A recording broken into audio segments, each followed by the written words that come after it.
Now, I can almost guarantee you've heard of Pokemon, right? How could you not? It's literally everywhere. A TV show with over 1,000 episodes, more than a dozen movies, video games, toys, clothing, 50 billion trading cards sold worldwide, a musical, and a theme park. A few years ago, a cultural phenomenon known as Pokemon Go shook the world, as it forced millions of people to get off their lazy asses, go outside for some fresh air, and catch virtual creatures. In 2016, a teenager from Wyoming was playing the game. She was told to search for a Pokemon near a body of water, but instead of a Squirtle, she found a man's dead body. But that wasn't the event this video's title is alluding to. It actually stems from the first season of the anime. You know the anime. Ash, Brock, Misty, and probably one of the most profitable and loved cartoon characters ever, Pikachu. On the contrary, there is a Pokemon that is notorious for being the most hated of all time. A Pokemon that caused bodily harm to hundreds of innocent children and sent them to the hospital. I'd like to introduce you guys to Porygon. By the end of this video, you will have full knowledge on the day that almost killed the beloved franchise and bankrupted the company. So, grab a snack, sit back and enjoy as we dive deep into the darkest day in Pokemon history. I present to you the Seizure episode.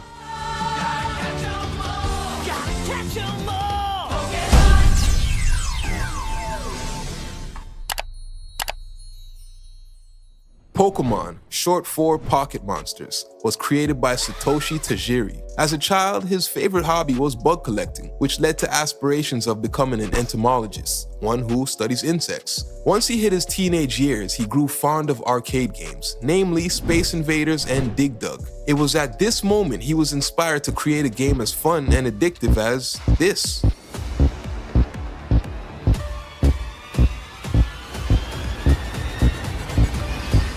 Tajiri wanted his game to resemble his childhood hobby. He wanted children to feel the experience of catching, collecting, showing off, and trading creatures as he did many years ago. The initial idea for Pokemon came about in 1990. After seeing the Nintendo Game Boy and the link cable functionality, Tajiri decided this system made the most sense to launch his creation on. He envisioned two Game Boys connected to each other, trading creatures back and forth with one another. Visually, it were as if little bugs were crawling from system to system.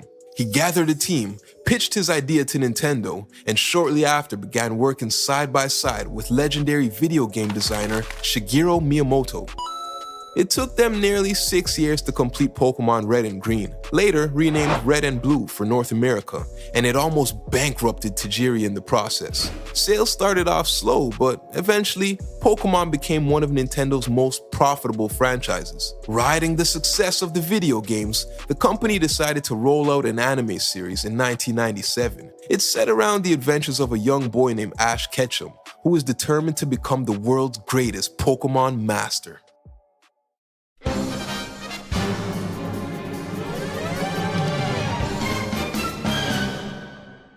Welcome to Kanto region, and welcome to the world of Pokemon. In this world, many young kids capture, train, and battle their companions. Once you're skilled enough, you must make your way to a gym to battle the gym leader. There are a total of 8 gyms in 8 different cities, and our protagonist Ash Ketchum must defeat them all. So, the anime starts the same way the games do. Professor Oak gives Ash his choice of one of these 3 Pokemon: Bulbasaur, Squirtle, and Charmander. But unfortunately, Ash sleeps in, and the professor gave away all his Pokemon to other kids who weren't so lazy and arrived on time. Feeling bad, Oak decides to pair lazy Ash with this rude, untrained electric mouse named Pikachu.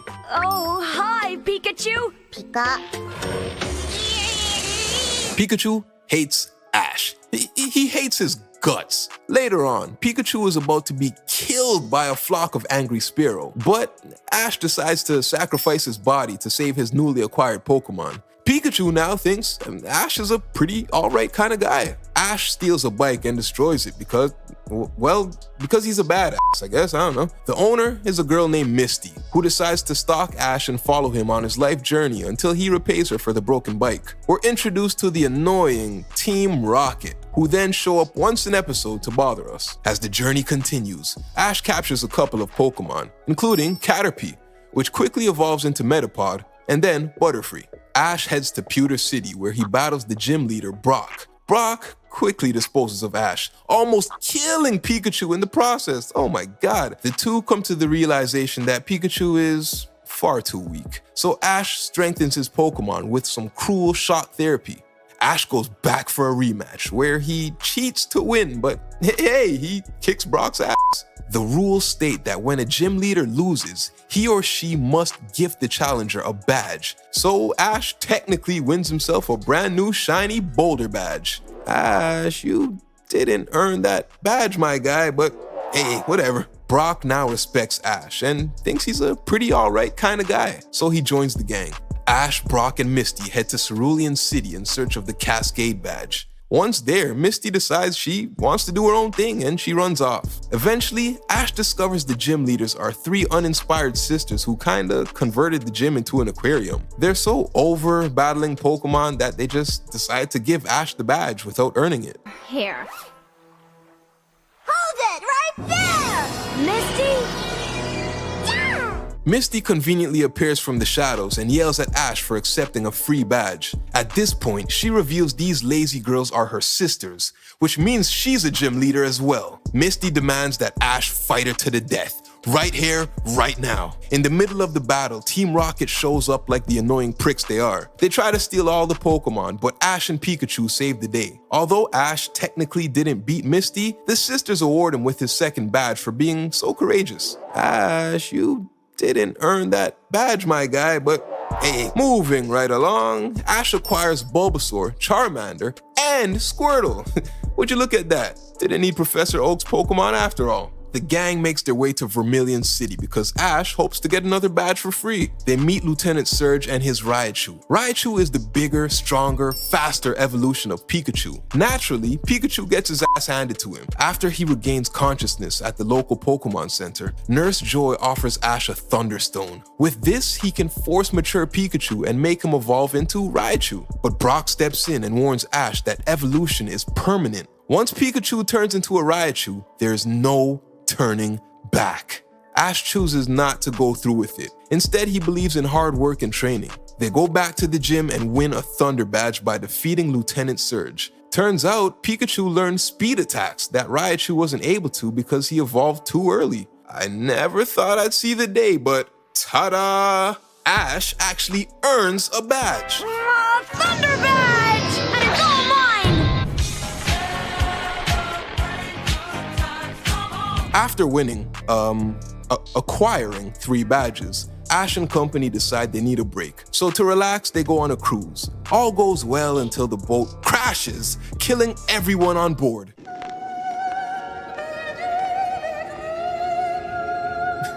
Just kidding. The gang is separated from their Pokemon for one whole episode until they're reunited. Shortly after, Butterfree falls in love. He feels it's time to spread his wings, leave the group, and have lots of kinky butterfly sex. So Ash releases him. Then we make our way to Saffron City in hopes of winning the Marsh badge. This gym leader named Sabrina specializes in psychic-type Pokemon. Ash challenges Sabrina, but she makes quick work of him. Her Kadabra makes a complete fool of Pikachu through telekinesis. A strange man then tells Ash he needs a ghost-type Pokemon in order to defeat a psychic type, and the only place to get ghost Pokemon is Lavender Town. So when they arrive, Ash and Pikachu are killed! No, but I'm actually being serious. This has got to be the most fucked up moment in the season. The ghost Pokemon kill Ash and Pikachu and take the souls right out of their bodies. They are dead. You can't tell me otherwise. So the spirits go around town causing mischief until the ghosts get bored. They put the souls back in the bodies, giving Ash and Pikachu a second chance at life. Ah, how nice. And to show there's no hard feelings, Haunter decides to be Ash's new Pokemon. They make their way back to Saffron City and battle with Sabrina. Haunter makes a bunch of funny faces which cause Sabrina and her Pokemon to die of laughter, which technically makes Ash the winner of the Marsh badge. Ash, you didn't earn that badge, my guy. Continuing their journey, the gang arrives in Celadon City. Ash battles gym leader Erica, but guess who interrupts? To protect the world from devastation! To unite all peoples within our nation! Team Rocket is clearly on a kamikaze mission as they detonate a bomb while holding it. This sets the gym ablaze. They all escape, but Erica is missing her favorite Pokemon, Gloom.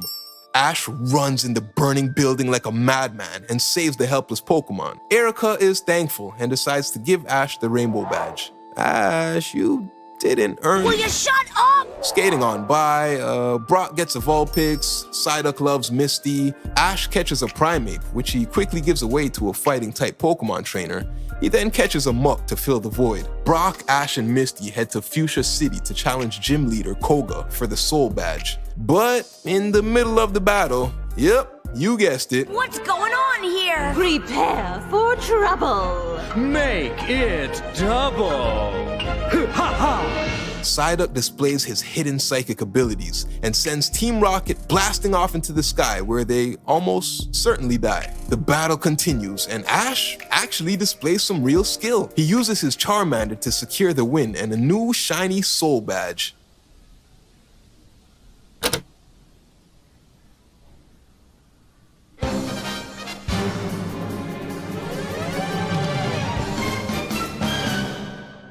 You remember how your parents would always say that cartoons are bad for you? Turns out, this one time, they were right. So the episode kicks off with Pikachu being exhausted from all those damn gym battles. So the group take him to the nearest Pokemon Center. Nurse Joy reveals there's a problem with their Pokemon transfer machine. People are putting their Pokemon into the machine and different Pokemon are popping out on the receiving end. The inventor of the machine is there trying to troubleshoot the problem. After the gang agrees to help, they're placed into the transfer machine. The inventor introduces the group to his digital Pokemon named Porygon. They're told to go into the digital world and fight Team Rocket, who were somehow able to sneak inside the machine. The kids immediately find the source of the problem. Team Rocket set up a roadblock virus to intercept and steal Pokemon from users of the transfer machine. So they quickly beat up the idiots and tell them stop being so naughty. Then, out of nowhere, this random jackass shows up and runs an antivirus program with Ash, Brock, Misty, and Team Rocket still inside. If the program detects the digital versions of the gang, it will delete them, and they won't be able to be revived in the physical form. In other words, the virus starts destroying everything. Throughout all the chaos, Team Rocket ends up trapped in a hole, and the virus is about to kill them. Seeing he's a pretty alright kind of guy, Ash uses his Bulbasaur to save them. Shortly after, the antivirus spots the large group, and it attempts to wipe them out for good. And this is when all hell broke loose.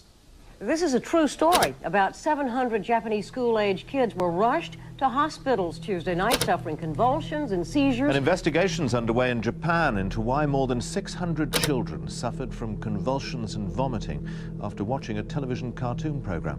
On December 16th, 1997, at 6:30 p.m., Denno Senshi Porygon, more commonly known as Electric Soldier Porygon, aired for its first and last time exclusively in Japan.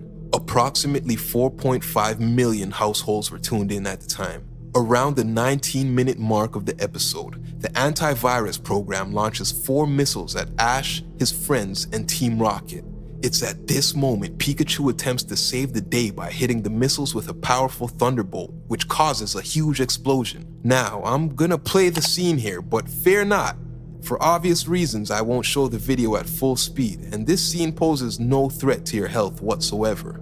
The explosion results in the screen flashing red and blue at an incredibly fast pace.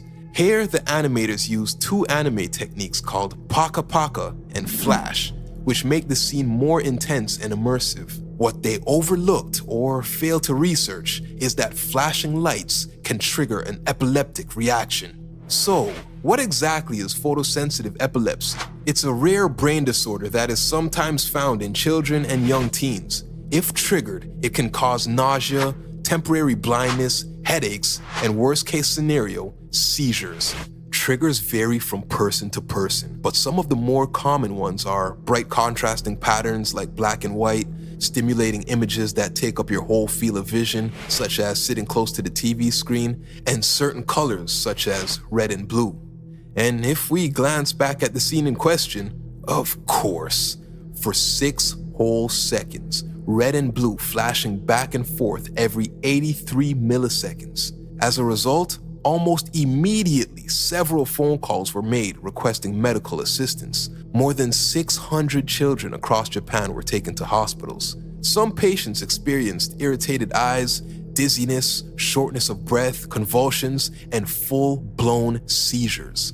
Although many of the victims fully recovered during the ambulance ride to the hospital, more than 150 were admitted and forced to stay overnight. This historic event has since been referred to as Pokémon Shock. Almost every Japanese child knows Pocket Monsters and its star Pakucho. Millions were glued to the latest cartoon episode when a flashing explosion created from these slowed-down images triggered convulsions in hundreds of children. Later on that evening, a news outlet took it upon themselves to cover the catastrophic event, and some genius behind the scenes decided it was a good idea to replay the clip that caused the seizures, which of course caused a second wave of patients being sent to the hospital. The Japanese government stepped in and chose to ban the episode forever. It was pulled from rotation and was never aired in any other country. Video stores across the country pulled Pokémon from their shelves. It seemed as if a boycott was imminent. After Pokémon Shock, the anime decided to lay low and went into a 4-month hiatus. As a direct correlation, Nintendo shares dropped 5% on the stock market. For most shows, this would have resulted in a complete cancellation, but we're talking about a different level of popularity when it comes to Pokemon. The anime was far too successful and children loved it. Even a victim affected by the episode was quoted as saying, "I'd be sad if I couldn't watch the program anymore." During the hiatus, the company was forced to go and edit every episode that may contain flashing images, especially since they plan to branch out to the Western world. New rules have been set. Colors weren't allowed to flash faster than 3 times per second, and they had to tone down stripes and swirling patterns. It was clear to see the difference in the before and after product. Also, a bunch of companies started displaying warnings at the beginning of their programs for legal purposes. In April of 1998, the show made a return with a special Pokemon problem inspection report. We're greeted by a friendly host who briefly explains the events that took place, followed by a sincere apology. It's at this point they started the series back over at episode 1, with all flashing scenes edited. In September of 1998, Pokemon was successfully aired in North America, and it was almost as if nothing happened. All seemed to be well, as Pokemon would go on to become the most successful video game adaptation of all time. The incident was even parodied in the years to come by shows like The Simpsons and South Park. Isn't this that cartoon that causes seizures? Wow!